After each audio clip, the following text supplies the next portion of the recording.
I'm Jess. And I'm Jenn. We're just two run-of-the-mill casting directors looking to have a little fun while tearing down the curtain on casting, the process, and how the sausage gets made. So many misconceptions have come from outside sources, so we're here to clear the air and make sure everyone gets a full picture of all that goes into casting your favorite TV shows and films. All the while, we'll be drinking some amazing cocktails and spilling the tea on some of the most outrageous stories we've come across in our careers. Maybe we'll even bring on a few exciting guests along the way.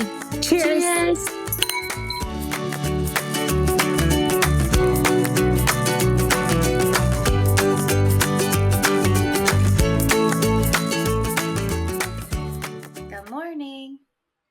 Good evening. Welcome back to Tipsy Casting. I'm Jenn, and this is my co-host Jess. Thank you all so much for joining us again. We're excited to talk with you guys about another very important relationship casting has. That is our connection with directors. This is probably one of the most important relationships we have, strictly in terms of our creative collaboration. Before we jump in, we must ask, what are you drinking today, Jess? Today I am drinking, I'm going to totally butcher the name, but a glass of the Pet Nat Trousseau from my neighbor's wine club setup that she has. What is that? I don't even know. It's called Stoltman Vineyard Ballard Canyon. Oh. And it's very, very it feels a little bit like Asti Spumante, but not quite. Maybe like a sparkling rosé. That's, I think, better. There we go. Okay. Yes. Very nice. Very nice. Yeah. I myself have a Prosecco, a very large glass, because as I was joking, I kind of wasn't paying attention. I was watching Instagram while I was pouring it, and I have half a glass of wine now. So I kind of over-poured myself. So we might get a bit crazy tonight. I love it. We're preparing for the chat. Yes. How's your week been going? Do you have any wines of the week this week? I don't have our traditional wine of the week, but I do have a very lovely thing that happened yesterday. I think I've definitely talked about this project. I sort of alluded that it was a Paramount movie that I didn't get the meeting on for the short film that I had cast. Yeah. And the casting director who ended up casting it realized by listening to our podcast that she ended up casting the movie that I was supposed to at least have a meeting on. And she took me out to dinner last night to apologize. And it was very unexpected and very sweet. And Wow. I never thought that it was something she took on knowingly. And so the fact that she did that was sort of above and beyond. And it was just very, very classy, I thought. Yeah. Wow, that's really nice. Kudos to that person. Very nice. Yeah. Very nice. I like that. Love a good shout out to a good person who understands. Yes. Yeah. I think that's the thing that, especially of us that have all been struggling in some capacity.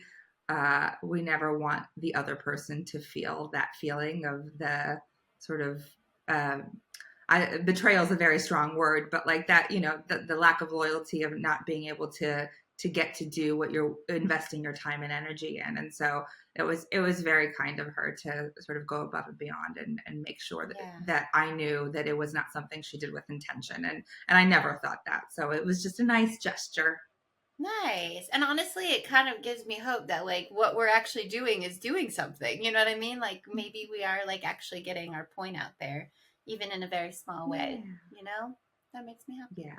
It made me happy. It was very nice. Yeah.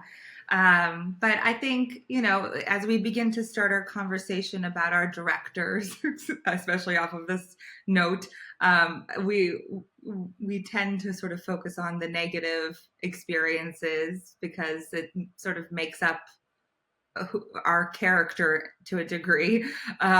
So I think we start today, rather than negativity, we start by shining a light on the positive experiences that we've had with filmmakers. Are there any particular experiences that stand out for you as a favorite? Oh gosh, I don't know if I have a favorite. I do have a lot of really lovely ones. I feel like directors are so cool in terms of, because I know we've dived into the producer aspect, and the producers are much more hands-on, and the directors really are just more creative. They get to be a bit more like, they're not as into the deal making and all that, the intricacies of that kind of stuff. But so I always love directors because they always have, you always get a ray on the spectrum of like either people who are like really into exactly what they want, or else you get the really open-minded ones who are really open and just want to be like, let's collaborate and tell me what you think. Tell me, here's what I've kind of envisioned, but I'm open. And so I've had some really, I was thinking about this coming into this episode. And I mean, to be fair, a bunch of my like solidly good favorite experiences have always been comedic. And I think it's just more, not only are they good people, but they also, I think just the material lends to like nicer auditions and, a bit more, easier on the feedback because you're not taking on such extreme, difficult topics or anything. You just get a laugh all day. So my two, I would say, that are probably close to my top are both when I was associates. One was a movie called Mike and Dave Need Wedding Dates, which our favorite Jake Szymanski, who did Jury Duty recently, he was the director on it, and he was so lovely because he was very chill about the entire thing. I mean, it was a huge movie, but he approached it in such a kind manner where he wanted every actor to feel like comfortable in the room, never wanted anyone to feel like they weren't funny or anything like that. And he gave actors freedom to like improv and do what they wanted with each role and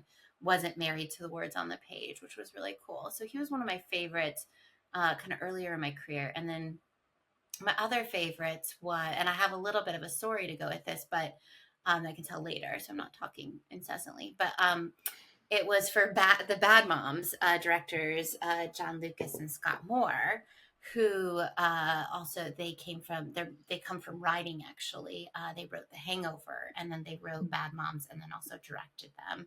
And then since it did so well, we got to do Bad Moms Christmas with them as well. And again, probably two of the nicest guys I think I've ever got to work with, where you just like love having sessions with them. They always walk in with a smile. They're always down to like help actors out in the room, give really good notes, be really present and aware, and never make anybody feel uncomfortable. And I always loved working with them. They were just such absolute joys to work with. So, Oh, that's awesome. What about you? I think one of my most recent and sort of continued collaborations, I worked on, I think we've talked about it too, Linoleum, which ended up starring Jim Gaffigan and Ray Seahorn and some other really wonderful talents.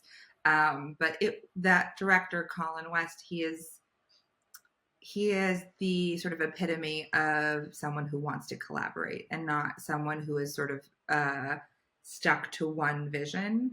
And it's been the best experience because we will make the short list based on how he sees the characters, but at the end of the day, like I remember he called me and he was like, so what are your thoughts? How do you like what order do you think we should pursue? Is there anybody else that you think that could sort of strike a chord with this character? So I think, having those conversations, especially when we're in the space of attaching names because of financing and that sort of thing, like those, finding people who are passionate about the project or will be potentially passionate about the project is something I think that's very important for us. And being able to have those sort of in-depth conversations that will help sway the decisions as we go through the process, I think is so valuable for us.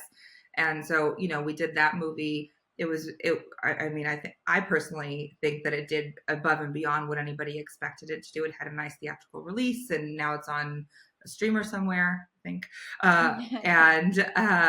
And now we're getting ready to start working on his next movie. So I think, to be able to have that continuation of our relationship grow, it's been really wonderful. And then I had another one, Ryan Layson, who's another indie sort of like art housey sort of director, and he's the same. And I think the great thing about that relationship is when he does a lot of commercial directing, and he was moving into the narrative space and the scripted space. And at the beginning of our journey, I think he was a little uncomfortable with sort of the difference in language of communicating with actors. And so our relationship has grown so much over the years, and we've done 2 films together, that I know when we're on auditions and he's sort of maybe struggling to get exactly what he wants out to the actors, I know that he is so great with me jumping in and trying to help navigate that. So I think, just to sort of, not only is that collaboration of what direction are we moving in so vital to us, but also just to be able to get from point A to point B and not to feel like you're stepping on anybody's toes. Mm-hmm. Yeah, that's really cool that he lets you kind of jump in and do your own thing without being threatened by that, Yeah. That's really awesome. I love that relationship that you guys have, and that you get to continue it. And this is what you said, your second film with him? So with Layson, we've already done 2. So I'm just waiting for the 3rd at this point. Yeah. Oh, I love that. Yeah. I love that. Yeah. So I think it might be helpful to kind of explain like exactly how we start our relationships with them when we get, because sometimes we're brought on films without a director, being the connection. Usually, it might be a producer or a development person or something like that. And so, but then sometimes we do get the joy of like getting to, interview-ish with a director and bring lists and, kind of pitch our ideas for the films to them. So do you want to explain how that kind of works? Yeah, I mean, I think our process is sort of before we even start the project and we are pitching ourselves, I think, as someone to come on board, it's definitely a two-way interview, I think, to get a sense of if you match sensibilities and if your creative taste is on the same page, which is very important.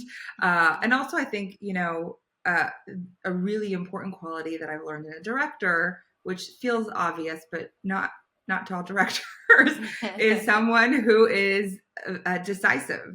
And I've had a couple of experiences that were not as positive because the director couldn't make their decision, or they made the decision and then second guessed themselves, and then asked to pull offers, which I don't do.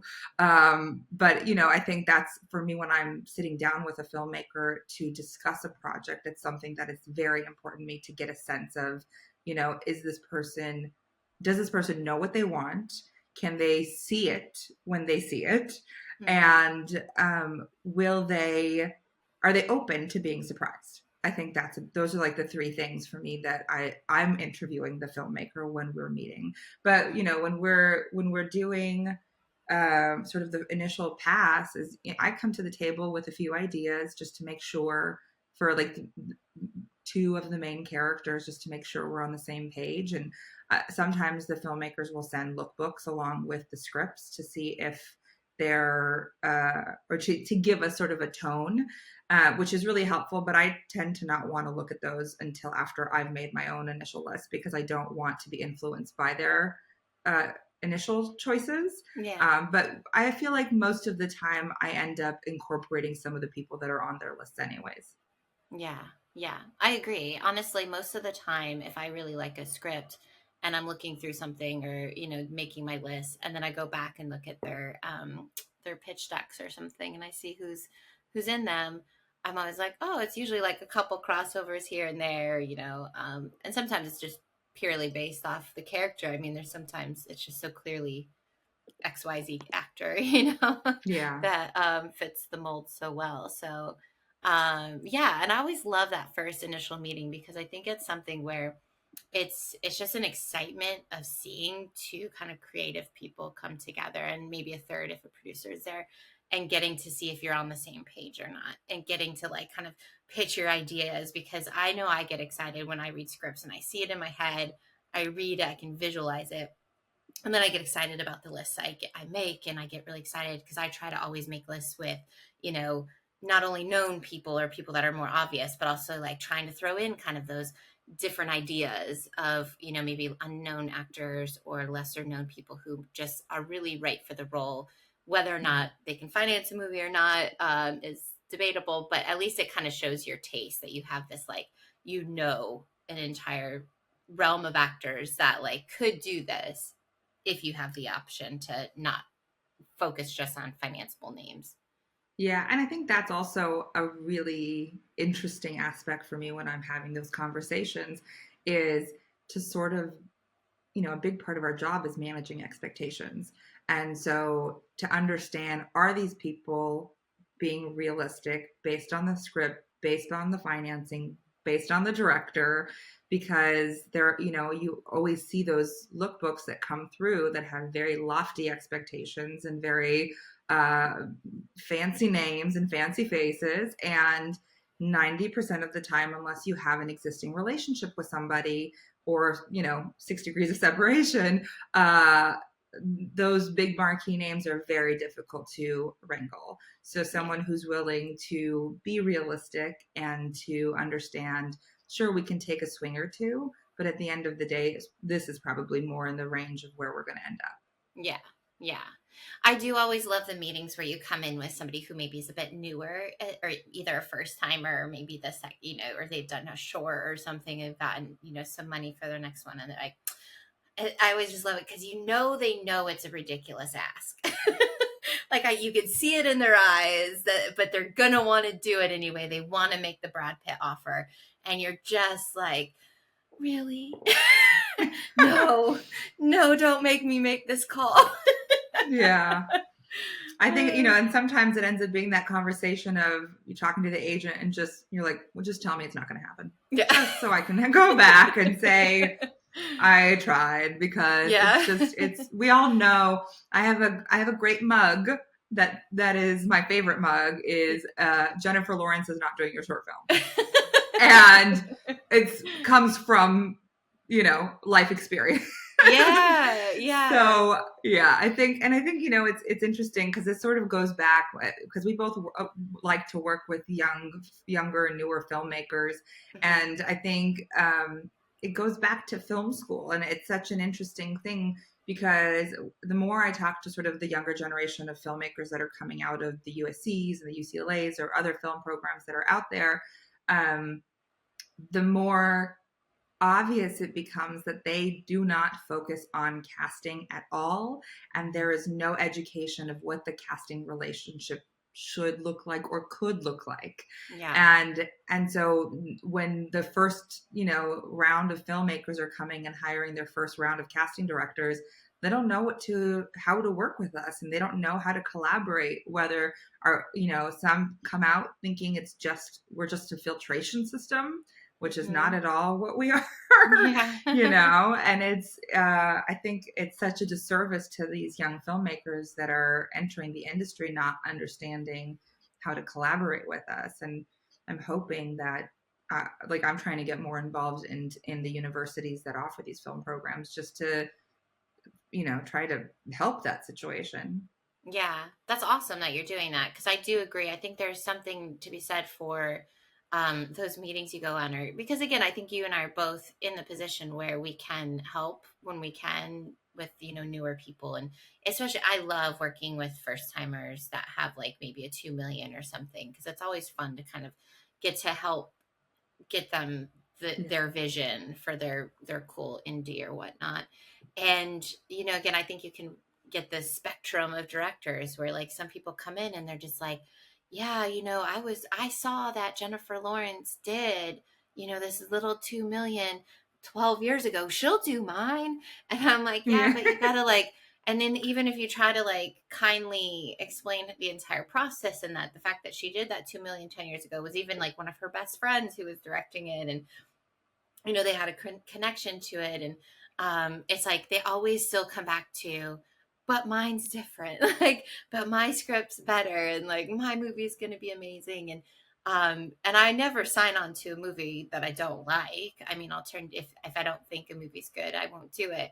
So I never want to be in the position where I'm like, but I'm not saying your movie's not good. It's just she's getting offers, like probably 50 offers a day, all of this rank. And, it's like, no, her agents are never gonna pass this along, So, yeah, it's so interesting, that whole educational aspect, because I went to school. I didn't go to a film school. I don't know where you went, but I just went to a school for production, and it was never, ever even broached of like, hey, because again, when you're in school, you're just like pulling your friends who are in the theater program or somebody else to do something for you, as a favor. And then when you come out and you're kind of thrown into this casting world, you're like, oh my gosh, how do you like filter through? How do you know all these people? And again, it's taken us years and years and years to cultivate our taste and our careers. But yeah, so when it just always gives me a bit of a chuckle when like a director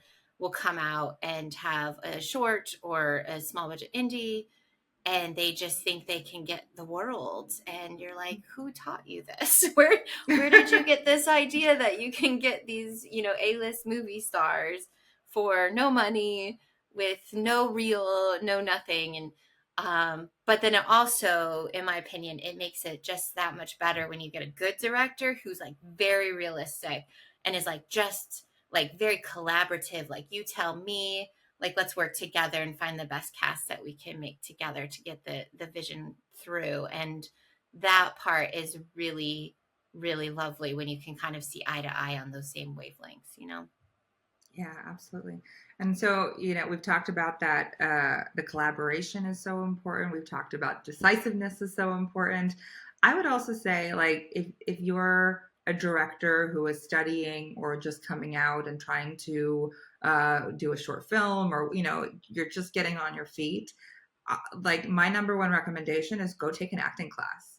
Know the language, know the experience, and so you can really relate. Because I feel like, especially filmmakers that come from an acting discipline and maybe shift gears into directing, you find that the performances that they're able to get out from their cast are the most impactful.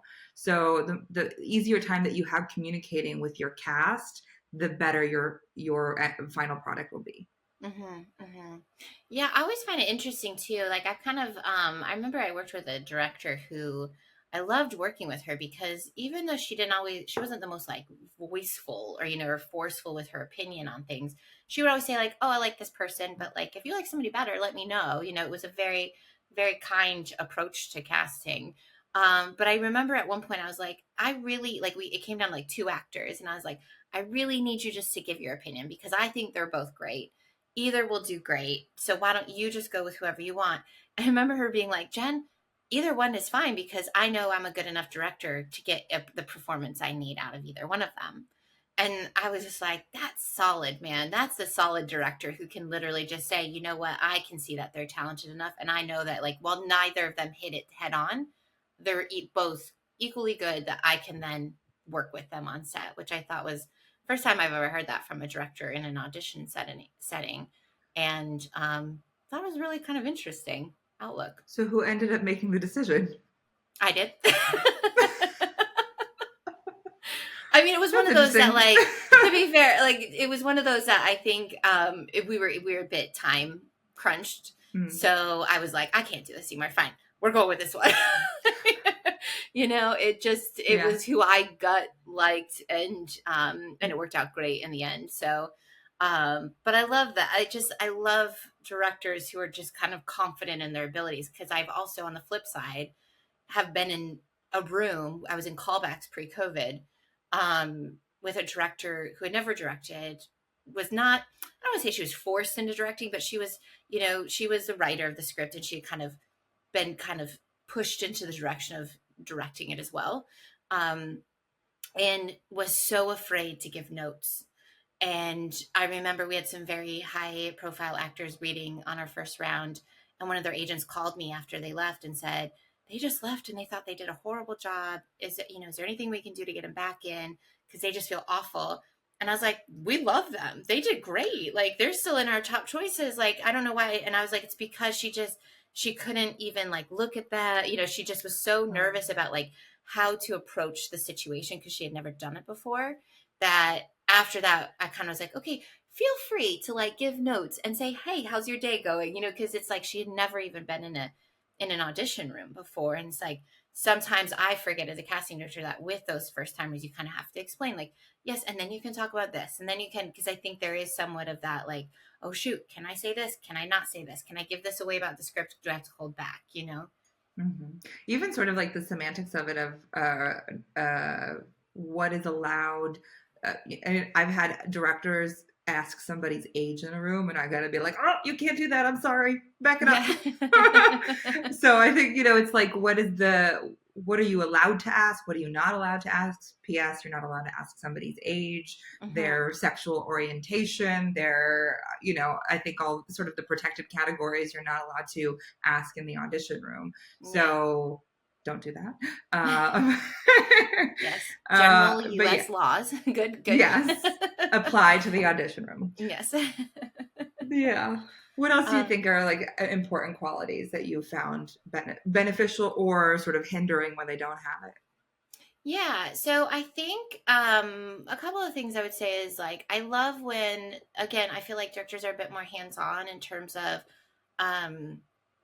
being like open with their opinion and like, I don't want to say forceful with their ideas, but because I want them to like it to be a cohesive process, not only with us, but also the producers and any other, because the harder edge they become, it's like, even if you're working on a studio film or something like that, then you're also fighting not only, your creative side, but then you're also the network and or studio fighting it. And it's just like, oh gosh. So you need somebody who's a little bit more malleable to understand like there are other opinions, and you have to maybe adjust your frame of reference or your ideal of what a role might look like or be. And so that I think is like really, I love that middle ground balance of like knowing what you want, but also being open enough to kind of be like, listen to other ideas and say, and again, if you can validate and say, I hear you, I like your idea, however, I still don't want to go that way.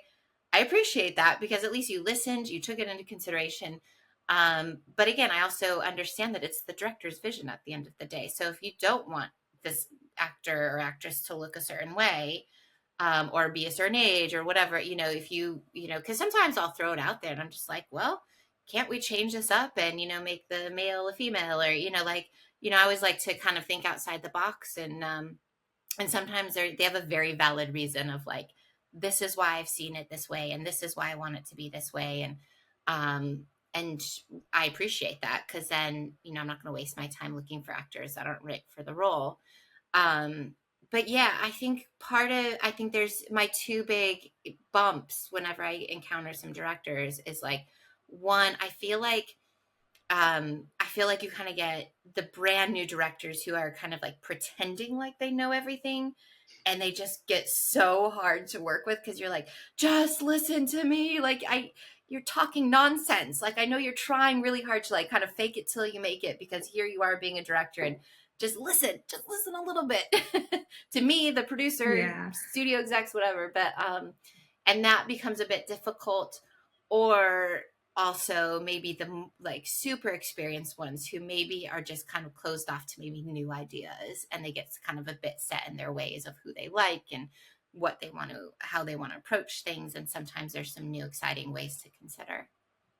What about you? Yeah, I think also like an interest, or sometimes the disinterest of doing the homework, of like watching the demos that we send, because that's, I think, they focus on the audition, but they don't educate themselves on the body of work. So I think that is so important, to be able to see different sides of this actor that maybe you're not even seeing in the material. And, because I think also that's something that we struggle with filmmakers who end up being the writer director on most commonly indies. And so,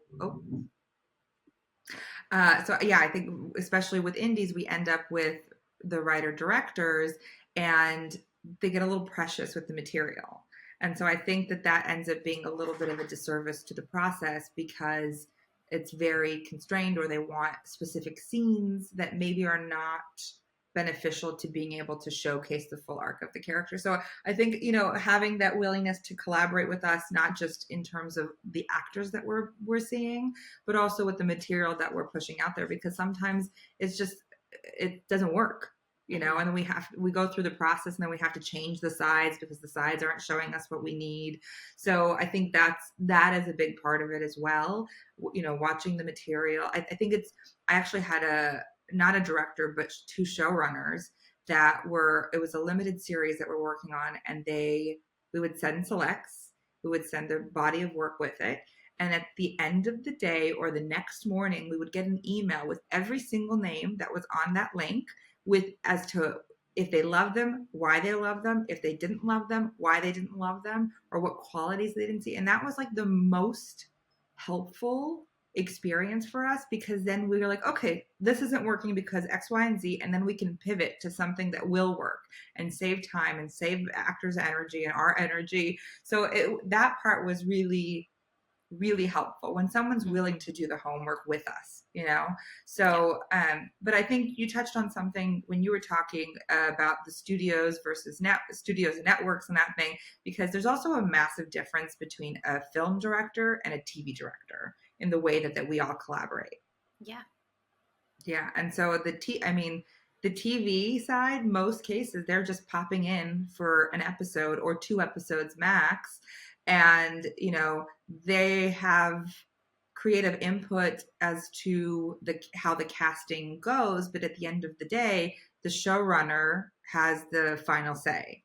So even though they may want one person, we may end up with somebody else. So I think that, the collaboration for the TV side is a little bit, I guess, more minimal in the casting experience, because we will go and we'll have our processes. We have the concept call, and on the concept call is usually the director of the episode, the writer of the episode, the showrunners, any creative casting counterparts, if we're shooting in Canada or regional, and we'll have those conversations of like, who are the prototypes we're thinking of, and how does that work, and that sense, and then we send them the selects as well, but it's more of a casting by committee than it is one person making a decision.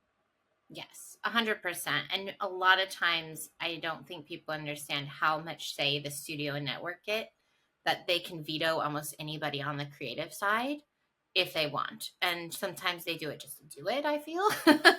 Just to prove that, like, because if they've said yes to everyone all season, and all of a sudden they're like, nah, and then you're just like, but why? And I think they just need to remind us that they're the ones who hold the power, and like, just go find somebody else. And and I had that on one of my shows where I remember having kind of not a blowout, but a heated argument with our studio exec, because I said, I don't understand. Like, he was forcing somebody that no one on our creative team wanted. And we had given them like 5 choices that everyone liked. So I kept going back, finding more actors, but he was obsessed with this one actor and would not let it go, would not let it go, would not let it go. And I remember one of the creative team on our show finally got so frustrated. She was like, clearly they're not good. They only want this person. Just give it to them, because we'll never get our show made if we don't say it. Like, they were going to run out of time before the show. They were going to start filming that episode. And I just remember thinking, like, my God, like, this is the hill you want to die on. And it was not a huge role. I mean, it was recurring, but it wasn't massive. And I just was like, I wonder why it was that role. And I still would love to ask him someday, like, why was it this role that you were willing to die on that hill? Because it just was, I think we gave I want to say at least 5 actors that they like our entire creative team kept saying yes. And they just they didn't feel the one actor that this guy kept pushing was right for it. And then what ended up happening is when the show actually came out, they cut around her. So it was like, I think it's one of those things that's like, they were like, okay, well, if you're going to force this person on us, then that we don't feel is right and right tonally or whatever, then we're going to cut around here and there. And so it just is really fascinating to me sometimes, the politics of it all, that, again, I think maybe a lot of people don't know about. And to be fair, that happens very rarely. I don't want actors to think like they're being pushed out of jobs all the time by studio execs. But it is something that like it is casting by committee a lot more times on TV, where film is so much more creative. Because I get that question in classes all the time by actors. They're like, what do you prefer, film or TV? And I'm like, film. It's a lot of less like arguing, a lot less trying to Yeah. get people on the same page.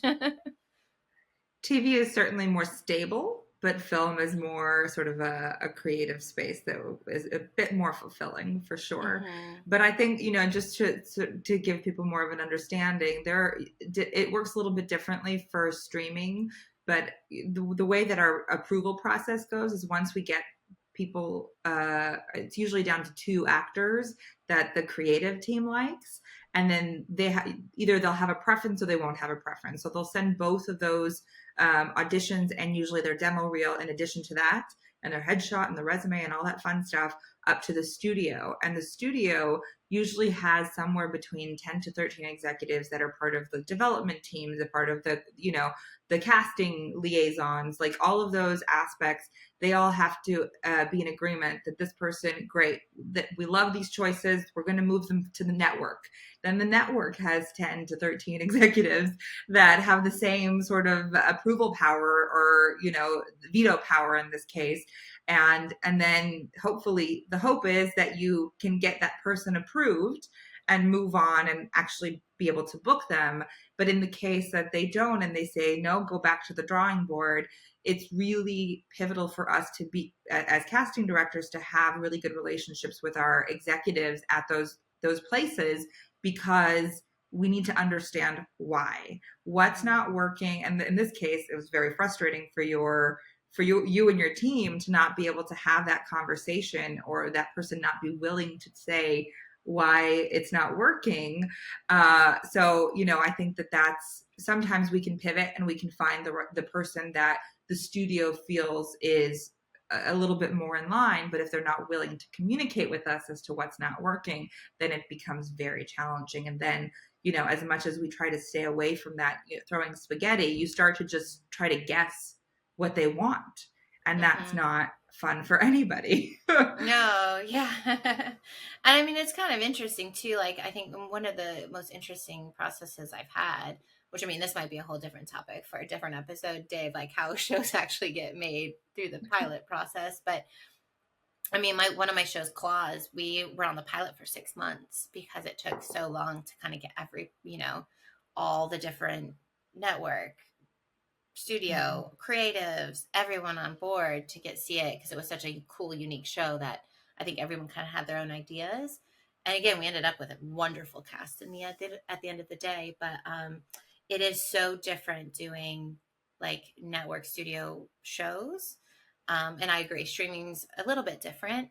But yeah, film, you get to be so much more hands-on, and I think directors get a lot more say.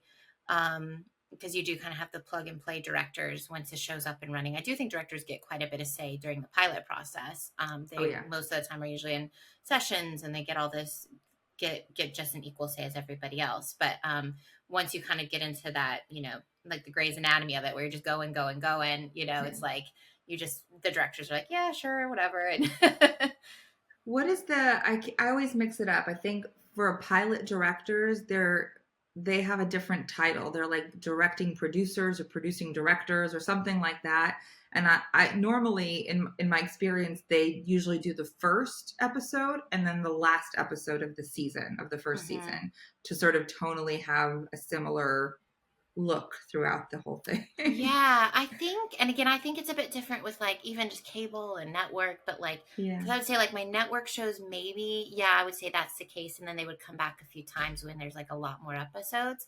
But like cable wise, I know like on Claws, we would have a lot of the same people just constantly come back so that it would stay, because the tone was so integral to the storyline, that to have the same people coming back was like kind of important to them. So I think it can kind of vary on each show, but I do feel like I've seen that as well, like the first and the last for sure. But if not even more, if they can. Yeah, and just to sort of touch on your 6-month timeline, just to give people an understanding of what it normally takes, it is somewhere between 10 to 12 weeks is usually what we're given to cast a pilot.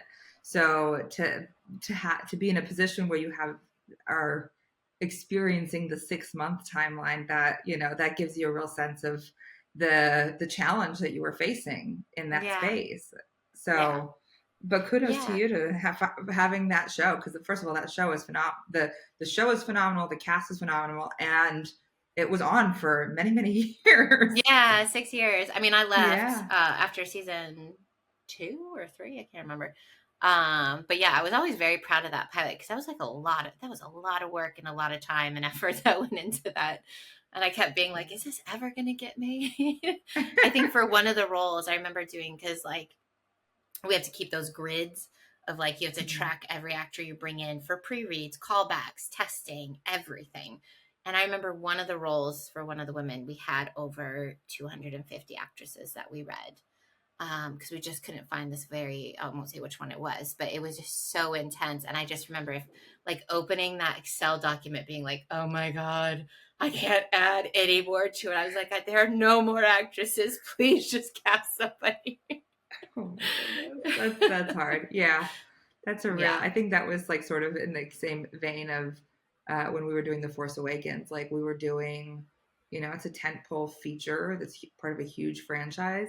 And because it was like the first one of its sort of relaunch of the franchise, it was really precious to so many people. And so I think there was a big hesitancy to pull the trigger on any actor. And so we had, you know, our lists were like 30 to 40 pages long, and it was crazy. You know, we had casting directors in different parts of the world, and we were doing open calls, virtual, and I was traveling throughout the Midwest doing like in-person open calls. I felt like I was a freaking American Idol judge. It was the most bizarre thing. But it was, you know, it's a process for sure. No matter what you're on, there's some sort of like extensive process to make sure you've got the right people. Yeah. And I won't say his name, but there used to be a guy at Fox who used to, I don't know if you ever did a movie there back in probably like the, you know, like 20 or, you know, mid 20. I think I know who you're going to go to, but yeah. Yes. But like his list, like he required every list to be so, like you couldn't have a space off or a period off. And I remember crying at 2 a.m. one morning because he yelled at me for putting a period in the wrong place. And I was like, it's a 25-page list. I can't do anymore. Oh yeah, I definitely worked with him as well. I did Percy Jackson and the Sea of Monsters, and it was I was so tormented by the list.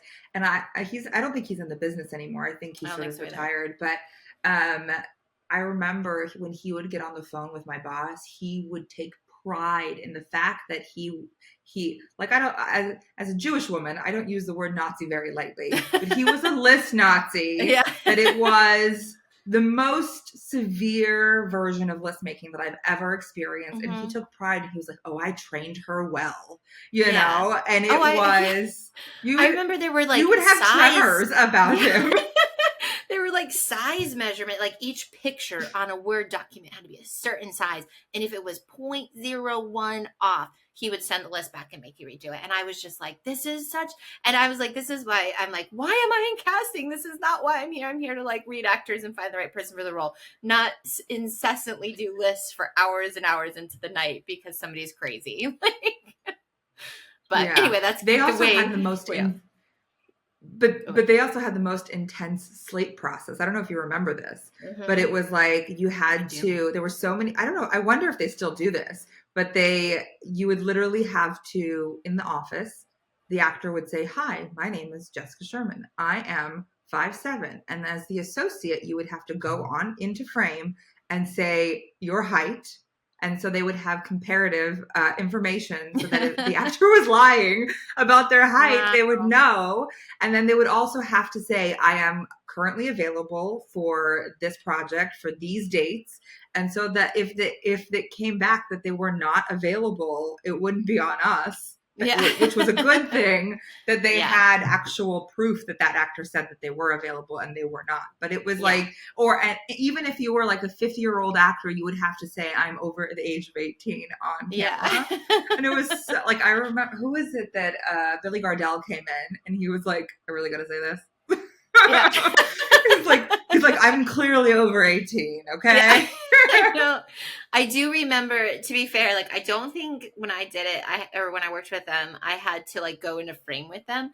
But I do remember at one point he wanted us to print out individual white pieces of paper with their name, their height, their agency, who they were reading for. And my boss at the time was like, we're not wasting all this paper. This is crazy. So then he was like, well, then you need to go and buy a whiteboard. And so in between every actor, what we did is we ended up buying multiple whiteboards, and I would give the whiteboard to the next actor and be like, here's what you, and I'd like give them a template of here's what you need to write on here, have it ready by the time I bring you in. And so then we'd swap them out, because you had to kind of go through that whole spiel of like, tell me your name, you're over 18. And I just was like, this is the most ridiculous thing. Like, what a waste of time. Yeah, it was interesting. Anyway, we digress. Back to directors. Thankfully, directors don't usually make us do that ridiculousness. No.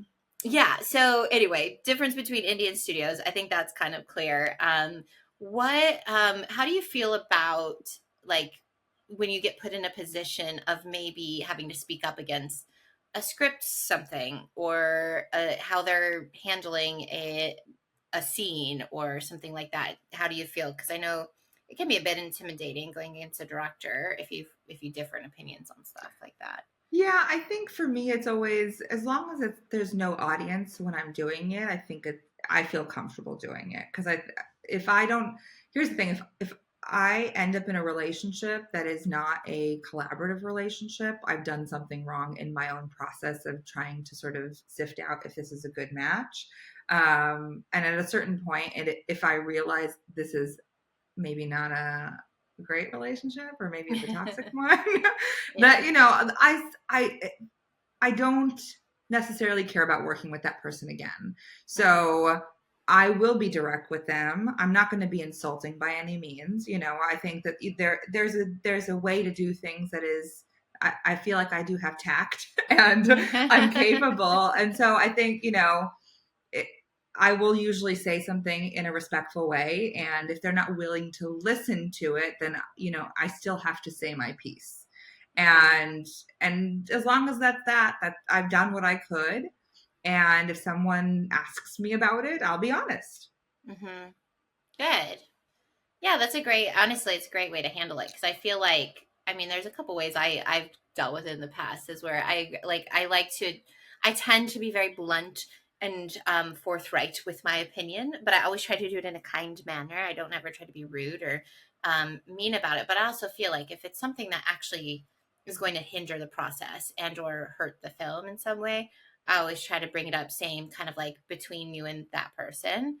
The other thing I've also done is I've gone to the producer and I'm just like, hey, they don't seem to love the idea of feedback. Can you maybe, with all your pull and the fact that you have all the money, can you tell them that this is a problem, that they're doing XYZ, and or this scene is kind of bumping with people? And to be fair, it's like I've only dealt with one director of recent time who was very adverse to any feedback. Like anything I said, she just wanted to fight.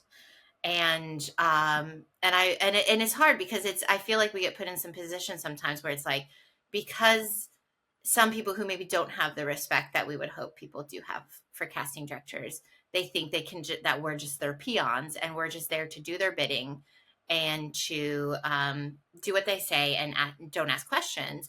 And I think sometimes when you come into a situation with somebody like me in particular, who I don't really take kindly to being walked over or being tried to walk over, and I will stand up for myself, they get so defensive and rude and, kind of mean about it, that they just want to argue and scream. And again, I know some of the times it comes from a place of them thinking what they're saying and doing is coming from like them protecting the integrity of the film. But it's usually the people who do that don't have the foresight to be like, you're actually hurting your film by doing this.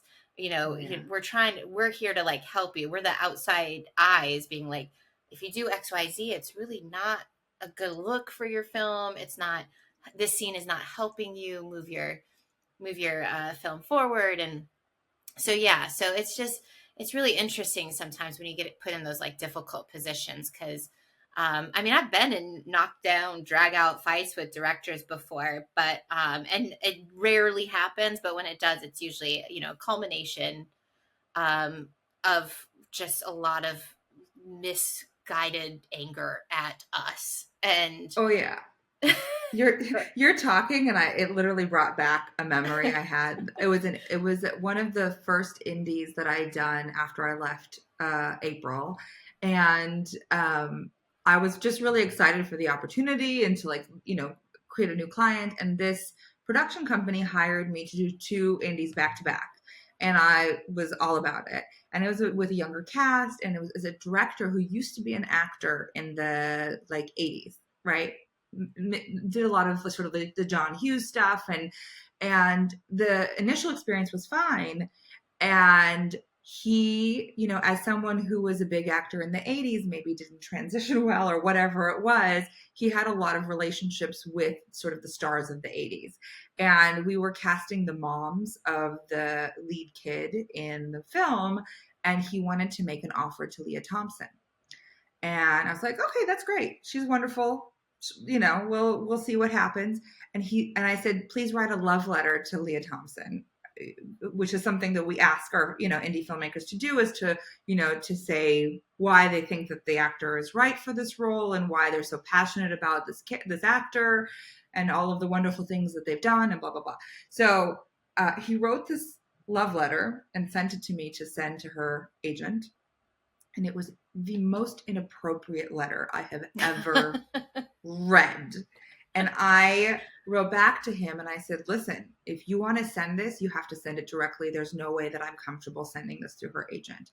And he got so mad at me that his response was, I don't pay you to edit my letters or to proofread my letters. I was like, you don't pay me at all. The production company does.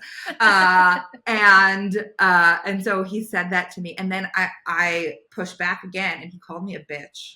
And yeah, No. which is the only time it's ever happened in my career. Because also, I'm not a bitch. Like, you make me a bitch, I'll be a bitch. But like, generally, I'm not.